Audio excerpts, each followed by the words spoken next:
যারা ধরে বসে আছেন যে কৃষ্ণনগর কেন্দ্রে তৃণমূলের প্রার্থী হবেন মহুয়া মৈত্র, নিশ্চিত তিনিই প্রার্থী হবেন, তাদের আরও একবার ভেবে দেখতে হতে পারে। কারণ তৃণমূল সূত্রের খবর এই মুহূর্তে যেটুকু জানা যাচ্ছে সেটা হলো এই যে মহুয়া প্রার্থী হিসেবে একেবারেই নিশ্চিত নন কৃষ্ণনগর কেন্দ্রে।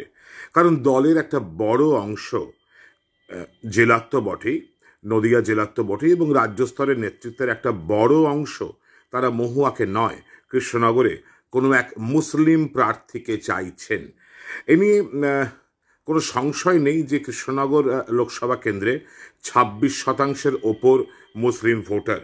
সুতরাং মহুয়ার সাম্প্রতিক বিতর্কের পরে মহুয়া শুধুমাত্র মোদির বিরুদ্ধে উচ্চ কণ্ঠী বলে, এবং তার এই উচ্চ কণ্ঠ মুসলিমদের পছন্দ হতে পারে এই ভেবে নিয়ে মহুয়াকে কৃষ্ণনগরে প্রার্থী করার চেয়ে সরাসরি একজন মুসলিমকে প্রার্থী করাই ভালো।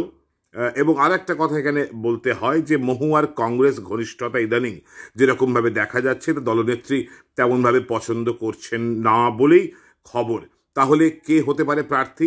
একজন মুসলিম মুখ, যে দলের একটা গুরুত্বপূর্ণ সময় 2011-র আগে একটি বড় আন্দোলনে তৃণমূলকে সহযোগিতা করেছিল।